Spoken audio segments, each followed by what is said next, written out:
Hello everyone, and welcome back. This is Jatin Sharma, your narrator, and I'm absolutely thrilled to guide you through another insightful chapter of James Clear's incredible book, Atomic Habits. Today, we're unraveling the wisdom packed into Chapter 12. If you've been following along, you know we've been building a solid foundation for understanding how tiny changes can lead to remarkable results. In this chapter, we're really going to dig into the concept of deliberate practice and how it plays a crucial role in habit formation and mastery. James Clear doesn't just talk about forming habits, he shows us how to refine them, how to stay engaged, and how to continuously improve. We'll explore strategies that can help you move beyond simply doing something to truly mastering it, making your habits not just consistent, but also highly effective. For those of you who might be new here or are looking to catch up, I have some wonderful news. You can find each and every chapter of the Atomic Habits audiobook, along with many other insightful listens, conveniently organized in dedicated playlists on our YouTube channel. We've put a lot of effort into making it easy for you to access this valuable content whenever and wherever you are. So, whether you want to revisit a particular chapter, listen on the go, or share with a friend, our YouTube channel is your one-stop destination. Creating these audiobooks, especially breaking down complex ideas into engaging 10 to 15-minute chapters, is a true labor of love. It involves a tremendous amount of hard work, dedication, perseverance, and meticulous research. From ensuring every word is accurately conveyed to the countless hours spent on editing and numerous retakes to get the pacing and tone just right, it's a significant undertaking. If you're finding value in these audiobooks and enjoying this journey with us, we would be incredibly grateful if you could take a moment to like this video, share it with anyone you think would benefit, and of course, subscribe to our channel. Your support truly fuels our passion and allows us to continue bringing you more high-quality content. It helps us reach more people who are eager to learn and grow, and it makes all the effort incredibly worthwhile. Thank you for being such an amazing audience. Now, let's dive into Chapter 12. Chapter 12 of Atomic Habits is one of the most powerful, yet often overlooked, principles of human behavior, the law of least effort. Think about it for a moment. Our brains are wired for efficiency. We are inherently drawn to the path of least resistance, to conserve energy whenever possible. This isn't a sign of laziness, it's a fundamental aspect of how we operate. And once we understand this, we can begin to design our lives in a way that makes good habits almost effortless and bad habits incredibly difficult. Conventional wisdom often tells us that motivation is the key to habit change.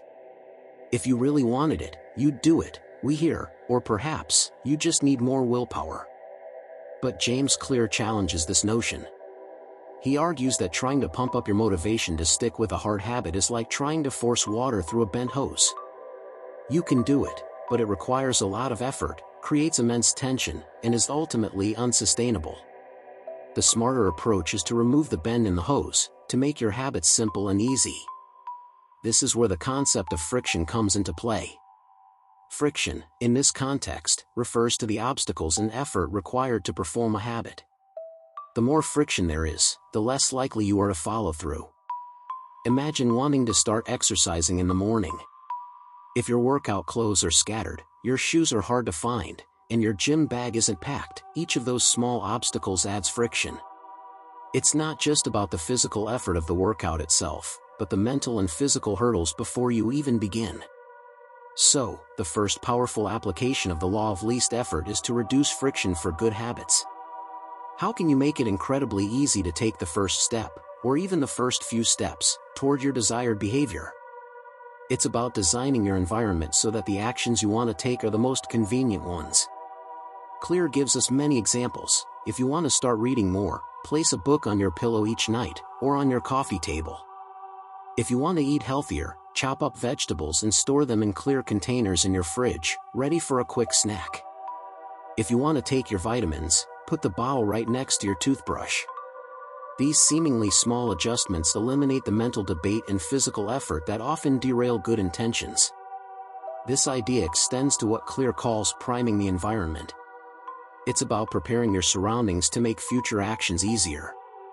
Think of it like setting up your kitchen for a big meal before you start cooking. Everything is within reach, ingredients are prepped. In the context of habits, priming means doing the heavy lifting beforehand. Lay out your running clothes the night before, so all you have to do is put them on when you wake up. Organize your workspace the evening before, so you start your day with a clear, inviting area for productive work. By doing these simple acts of preparation, you are essentially making the desired behavior the default option, reducing the need for willpower when the moment of action arrives. Consider the story of Oswald Knuckles, an IT developer who consistently primed his environment by resetting each room he used. He'd put things back in their place, clean up dishes, and organize his desk. This wasn't just about tidiness, it was about setting up his environment to support his future self. By having an organized space, he reduced the friction for focused work and clear thinking. It's a powerful example of how simple, consistent environmental adjustments can create a cascading effect of positive behaviors. Now, what about those habits we don't want to do? The law of least effort works in reverse here. To increase friction for bad habits is to introduce small obstacles that make unwanted behaviors harder to follow through on. If you find yourself mindlessly watching too much TV, try unplugging it after each use, or better yet, take the remote control and put it in a drawer in another room. If social media is a time sink, delete the apps from your phone and only access them from your computer, or use website blockers. The goal is to make the undesirable action less convenient, more effortful, and therefore, less likely to occur. This strategy is about making the default option the harder option for bad habits. If you have to go through extra steps, if there's a moment of conscious effort required, you create an opportunity to interrupt the automatic loop of a bad habit. The more friction you add, the less likely you are to fall back into old patterns.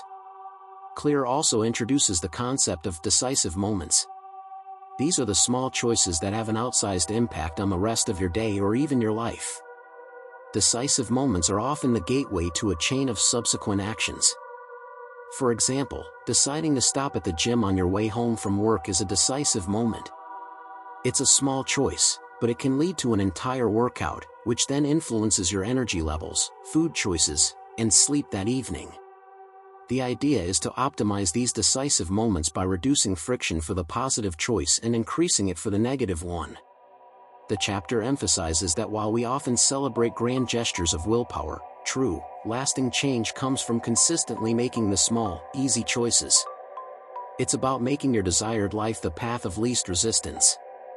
You're not relying on superhuman motivation, you're leveraging the fundamental human tendency to conserve energy. Finally, Chapter 12 beautifully balances the idea of ease and effort. It's not about making everything in life easy, but about strategically applying the law of least effort to the right areas. By reducing friction for the habits that serve you and increasing it for those that don't, you create a powerful system where your environment works for you, rather than against you. It's about designing your world so that the path to success is literally the easiest one to take. This strategic laziness, if you will, is one of the most intelligent ways to build atomic habits and achieve remarkable results over time. Thank you.